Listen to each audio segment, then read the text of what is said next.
and welcome to my channel. I'm Mandi, author of 10 young adult novels so far, 8 of which I am totally rewriting this year. Probably not. Welcome to what I think is vlog 44 of that adventure.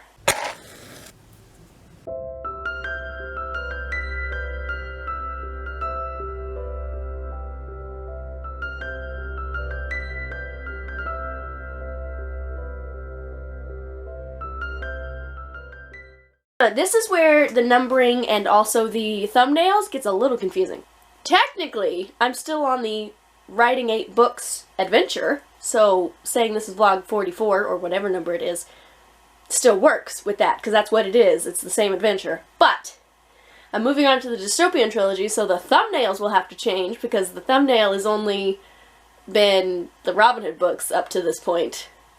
And also this is like vlog 1 of the dystopian trilogy, but it's still the 8-book adventure? I don't know. Should I rename it? Should I just keep going? I don't know. Thoughts?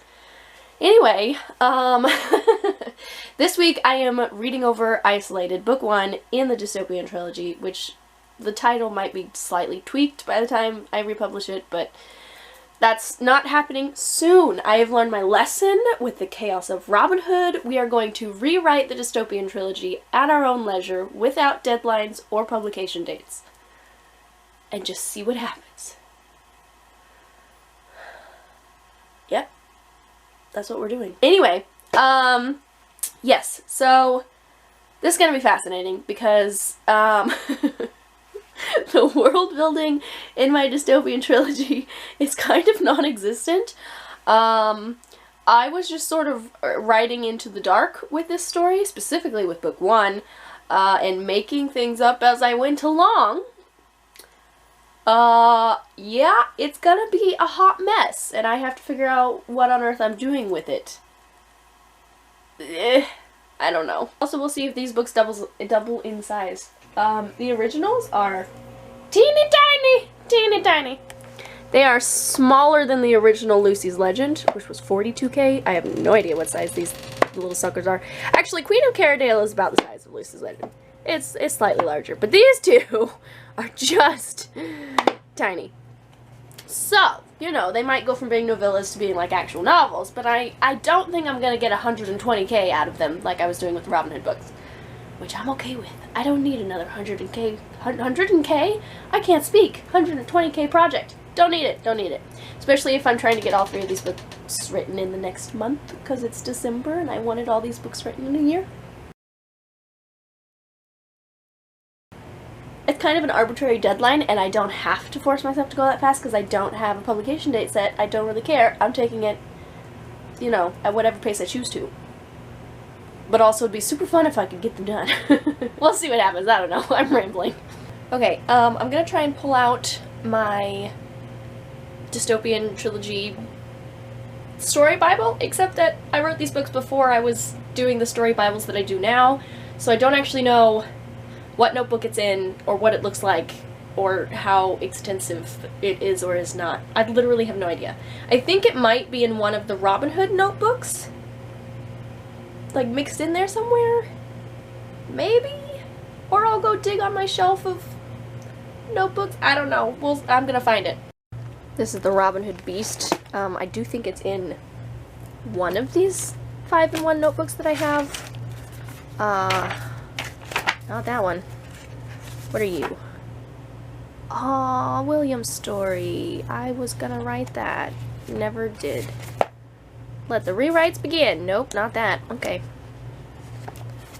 Hold in, please. And then I don't have anything in the back yet. Okay, so not that notebook. Interesting. Where's the other one? E! This is the one I used to write Return to Sherwood and Return to Grace, but I think there might also be... Let's see. Yeah, this is my Return to Sherwood, Return to Grace notebook. Lots of empty pages, clearly. E! Yes! It is in here. I knew it was. Ha! Oh, this is going to be fascinating. What are these numbers? Was this like my word count? Was I keeping track of word count on a sticky note? What? What? This is my editing notes of things I wanted to add or change. Clearly did not cross them all off. I don't know what that means. More meetings before the war. Fascinating. Also, the sticky note over here just cracks me up. I don't know what that means. I mean, I do. I know exactly who it's talking about, but like, why did I have a note that says that? Cassie, Cindy. Wow. My character profile for Cindy has 3 words. This is a problem. We are going to do, we're going to do the Enneagram with my characters in this book, but it's going to be weird because these characters are me. I'm a 9-wing 1. 9-wing 1. Apparently I can't say that. Anyway, but so like Cassie is not me. I mean, she's me, but she's all of the things that I think internally, but I don't act on or say out loud. So Cassie is like the 8 that's inside. I want to do all these things. All of my resentment and rage that I keep inside, Cassie spills it out. So like she's actually more of an 8 than a 9, but like she's my 8, if that makes sense. And then Cindy is like the little peacekeeper self. She's 9. She's a 9. Anyway, yeah, so it's gonna be weird because there's 3 characters that are very specifically me, like aspects of myself, but they're not all going to be 9s. Or maybe they will be, but like different variations of 9s? I don't know. So what I'm going to do, I've already told one of my hedgy sisters this because she's more into the Enneagram than I am even.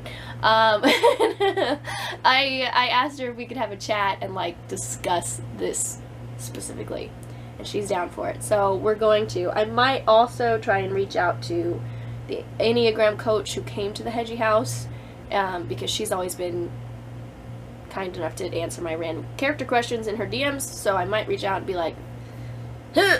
But yeah, I'm gonna talk it over with my hedgy sister and see what we're gonna do about this phenomenon. Oh good, I do have some things for Cindy. I feel better now.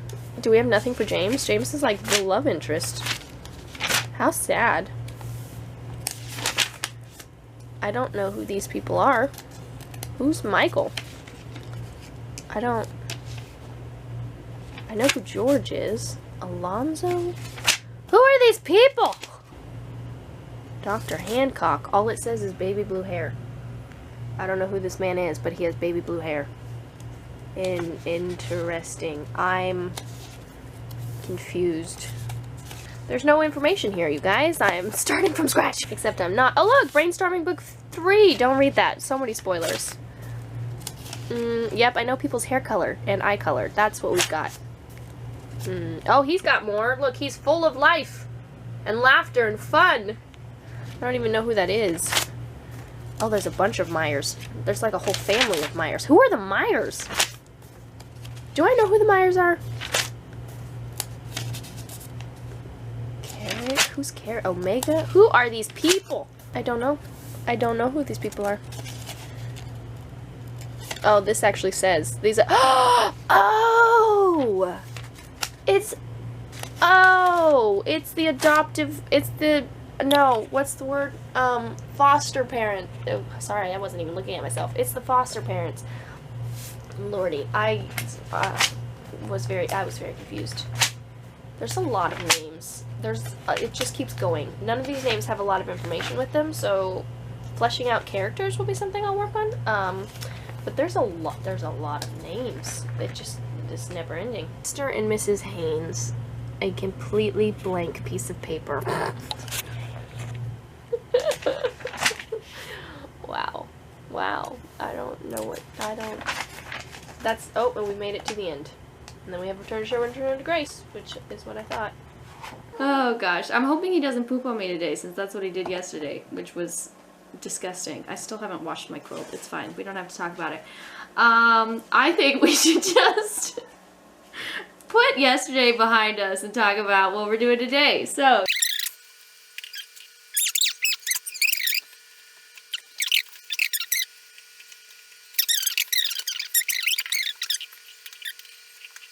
That's awesome.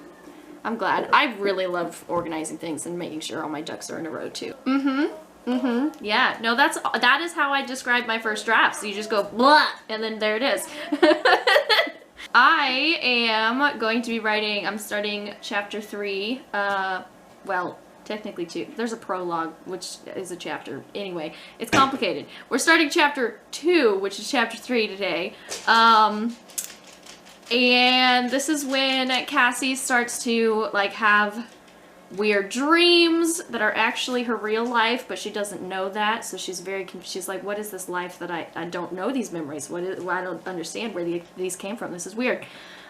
Which is going to kick off the actual story. Mystery and intrigue is going to start, so I'm excited.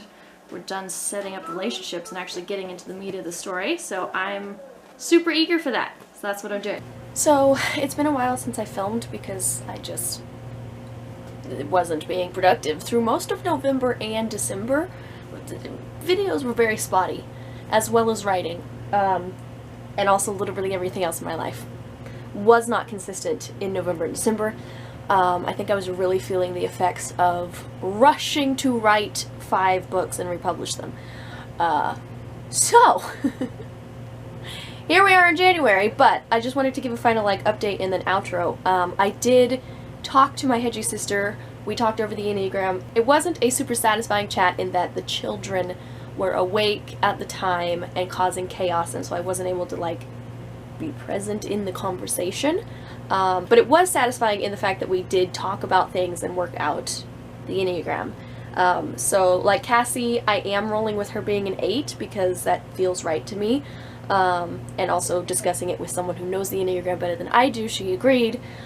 Cindy, we had a couple of things we talked about, but I've settled on her being a 2, actually, and not a 9.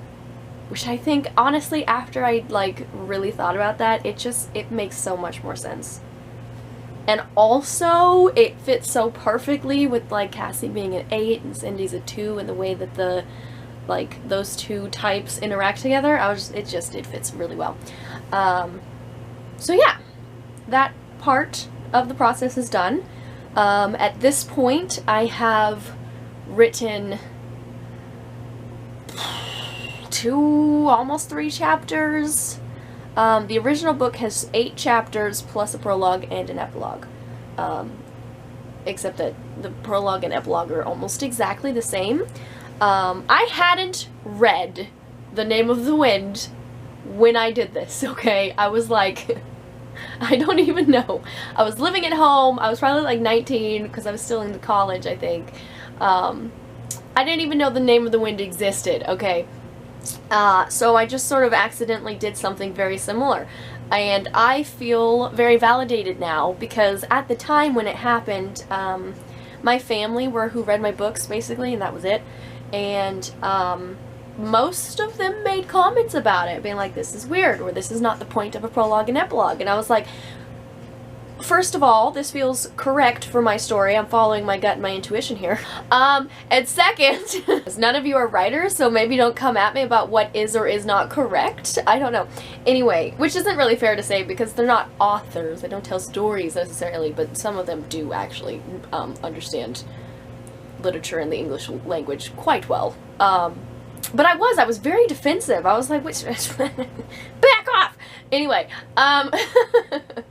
so now, years later, having read a fantastic fantasy series that does very similar things that I did, I just feel vindicated. So that's what I have on that.